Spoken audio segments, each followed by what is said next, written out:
किसान हित में तो है ही नहीं ये बिल, ये तो उद्योगपतियों के हित में है।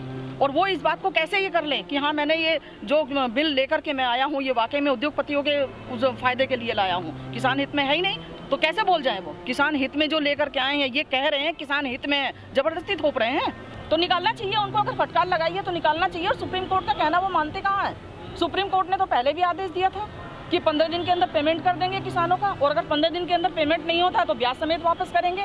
मैं हापुड़ जिले से हूँ और 140 करोड़ आज भी सिंभावली मिल पे बकाया है पैसा, ब्रजनाथ पुल पे और वहाँ सिंभावली मिल पे आज भी बाकी है, और वो भी पिछले साल का है। इस साल के तो जो गन्ना डाल रहा है ना, जो गन्ने डाल रहे हैं उनका कुछ ये रेट निर्धारित नहीं किया गया है, और बिना रेट निर्धारित किए ये किसान वहाँ गन्ना डाल रहे हैं। तो ये गन्ना जो डाल रहे हैं ये किस नियम के तहत डाल रहे हैं, ये भी तो एक, ये जो मिल जो ले रही है ये किस नियम के तहत ले रही है गन्ना मिल उनसे। राम मंदिर बनाया, बहुत अच्छी बात है, बनाना चाहिए, लेकिन राम मंदिर बनने से किसानों को, आम जनता को क्या फायदा हो रहा है मुझे गिनवा दो।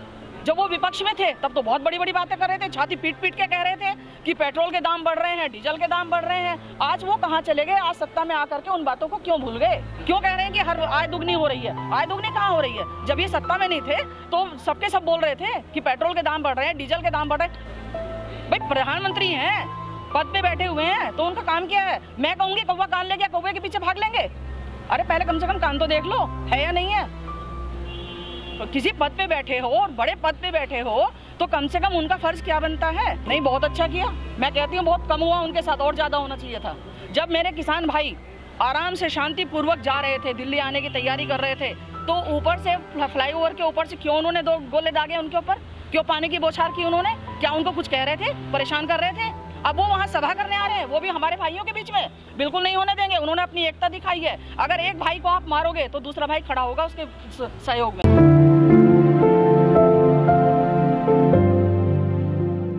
देखिए, ये है तो बड़े दुख की बात कि हमारे किसान भाइयों की लगातार मौत हो रही है और प्रधानमंत्री चुप बैठे हुए हैं, एक शब्द भी नहीं बोल रहे हैं। तो ये बहुत दुख का विषय है। अभी आपको पता होगा एक छत गिरने की वजह से कुछ लोग जो शव यात्रा में शामिल हुए थे और दाह संस्कार करने के बाद वहाँ खड़े हुए थे और छत गिर गई थी, उसके लिए भी हमारे मुख्यमंत्री ने और प्रधानमंत्री ने उन्हें मतलब सांत्वना के 2 शब्द कहे थे।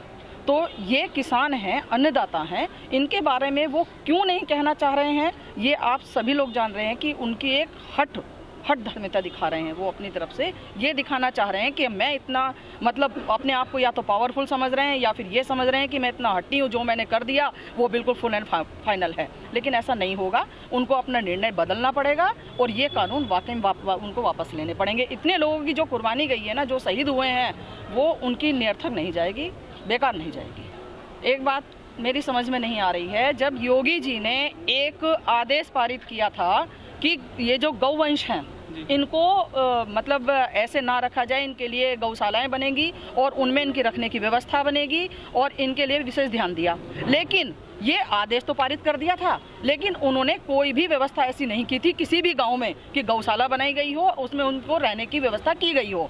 और कितने ही गौवंश आज भी ऐसे आवारा घूम रहे हैं। हमारी समझ में एक बात नहीं आ रही कि अंबानी और अडानी ये कह रहे हैं कि हमारा इसमें कोई रोल नहीं है, तो इन्होंने इतने वो कोल्ड स्टोर क्यों बनाने शुरू कर दी? वो सॉरी, ये जो भंडारण करने के लिए हैं वो क्यों बनाए इन लोगों ने, ये बताइए। कुछ तो कारण होगा। और फिर भंडारण की पहले से पहले ये नियम भी उसमें बना दिया गया कि कोई भी सीमा नहीं रहेगी, कितना भी आप अनाज भंडारण कर सकते हो। पहले 100 कुंटल के ऊपर था, छापे पड़ जाते थे, लेकिन अब तो अनलिमिटेड हो गया। तो ये किसके पक्ष में है? ये जो कहते हैं ना कि हम वो जो ये लेंगे, किसानों से सामान लेंगे और उसका रेट निर्धारित करेंगे, उनका आय बढ़ा देंगे, उनके आय दुगनी कर देंगे, तो मेरे तो समझ में आ नहीं रहा, क्योंकि किसान तो अभी भी मरा हुआ है। उसको तो यही पता नहीं है कि जो मैं डाल रहा हूँ गन्ना वो किस रेट पर डाल रहा हूँ। ये तो पहली बार थोड़ा ही हो रहा है, ये तो हर साल यही होता है। नहीं, तो ये नियम बनने के बाद हो रहा है ना, ये तो नियम बनने के बाद हो रहा है। पिछले साल पहले दे दिया था रेट गन्ने। बिल्कुल पहले बताते नहीं है, लेकिन ये कॉन्ट्रैक्ट फार्मेसी के अंतर्गत आ रहा है ना, तो ये आगे भी इसी बात को बता रहे हैं कि हमने जो नियम बनाया है आपकी आय दुगनी हो जाएगी। आय दुगनी किस तरीके से होगी जब ये गन्ना का जो बो रहे हैं वही किसान रो रहा है, तो आय दुगनी किस तरीके से हो जाएगी? कैसे विश्वास कर लें इनकी बात के ऊपर? 2022 में होगी ना आय दुगनी, तो खर्चा दुगना हो जाएगा। 2022 में होगी। 2000 इससे पहले भी तो उन्होंने नियम बनाए हैं, उस पर खरे उतरे ना, और पहले भी तो नियम बनाए थे। कब आ गए मोदी जी, ये तो बताओ। 6 साल हो गए इनको आए हुए, और इन्होंने कितने वादे किए थे? एक वादे मुझे बता दो कि ये वादा पूरा किया इन्होंने? एक भी वादा गिना दो, आप ही बता दो, हो सकता है हमें ना मालूम। 370 धारा बदली, बहुत अच्छा किया, उसमें सब पूरे लोगों का सहयोग था। इन्हीं मुद्दों पे लड़ा ना सरकार ने? नहीं, चुनाव लड़ा है, लेकिन उनको 370 धारा का जब उन्होंने रखा था कि हम ये करेंगे, 370 धारा हटाएंगे, राम मंदिर बनवाएंगे, तो सभी ने उनको सहयोग किया था और इस विश्वास के साथ किया था कि जो वो बता रहे हैं उस पर वो खरे उतरेंगे। लेकिन ऐसा नहीं हुआ। कौन सी लागत का 1.5 गुना दे दिया? फिर ये किसान पागल है जो यहाँ बैठे हुए हैं? अरे अगर उन्होंने दिया होता, आप ही बताइए, अगर दिया होता तो ये पागल नहीं है किसान जो ठंड में और यहाँ बैठे हुए, इतनी ठंड में बैठे हुए हैं। आप एक बार बताओ, ये किराए पे आए हुए किसान नहीं है? यहाँ पानी में बैठे हुए हैं, पूरी पूरी रात बैठे रहे हैं। जिस दिन बारिश हुई है आपने भी देखा होगा, यहाँ पे आकर के कितना पानी भर गया था। यहीं बैठे हुए थे, किस लिए बैठे हुए हैं? परेशान है आज वो, अपनी बात मनवाने के लिए आए हुए हैं। हमें नहीं पता क्यों बोल रहे हैं, ये तो वो जाने ना। जब इतने बड़े पद पे बैठे हैं तो कम से कम इसकी वो भी तो रखनी चाहिए उनको कि जो मैं कह रहा हूँ वो बात सत्य है या असत्य है। अगर वो बात वो कर रहे हैं, स्वामीनाथन की रिपोर्ट जारी कर रहे हैं, तो कम से कम उसका प्रूफ तो दें। या किसी के कहने से उन्होंने कह दिया कि हाँ हमने जारी कर दिया, वो भी कहना शुरू कर दिया कि हाँ जारी कर दिया। ऐसा नहीं होता। लेकिन किसानों पे आरोप ये लग रहे हैं कि उन्होंने टेंट उखाड़ दिया, वहाँ पे जो हेलीपैड बनाया था वो भी उखाड़ दिया, उन्होंने वहाँ पे काफी बवाल मचाया किसानों ने। नहीं, आरोप नहीं लग रहे, सही किया। अगर नहीं किया तो मैं कहती हूँ करना चाहिए था। कर दिया उन्होंने, बिल्कुल करना चाहिए था। क्योंकि जब मेरे भाइयों, मैंने बताया ना आपको, जब मेरे भाइयों के ऊपर वो इस तरीके से अत्याचार कर रहे हैं तो दूसरे भाई जो खड़े हैं वो कैसे देख लेंगे इस बात को? अत्याचार होते हुए कैसे देख लेंगे? नहीं, उन्होंने देखा, एक की इंक्वायरी की उन्होंने। ये कह देने मात्र से कुछ नहीं होता है, प्रूफ लाइए कि वो किसान नहीं थे, वो कहीं बाहर देश से नहीं आए हुए हैं, यहीं के भाई हैं। एक बात बताओ, वहाँ इतनी पुलिस फोर्स लगी हुई है, सारी व्यवस्था उनकी है, हमारा तो कुछ था ही नहीं। हमारा क्या था वहाँ पे? सब तो उनका ही था, उसके बीच में भी लोग आ गए, ये तो बहुत उसकी बात है। तो फिर देश के संभालेंगे ये? एक जो जगह ही नहीं गेट जो संभाल सकते हैं, जहाँ उनकी व्यवस्था हो रही है, जहाँ वो भाषण देना चाह रहे हैं, अगर वो वहाँ की व्यवस्था नहीं सुधार सकते हैं तो देश नहीं सुधार सकते जी। लाठीचार्ज करें तो सही, हम तो चाहते हैं करें लाठीचार्ज।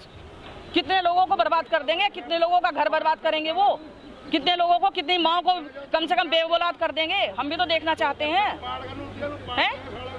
जब अंग्रेजों को भगाया था ना, तब भी ऐसी ही क्रांति आई थी और घर घर से एक एक व्यक्ति निकला था और आज भी वही स्थिति आ रही है।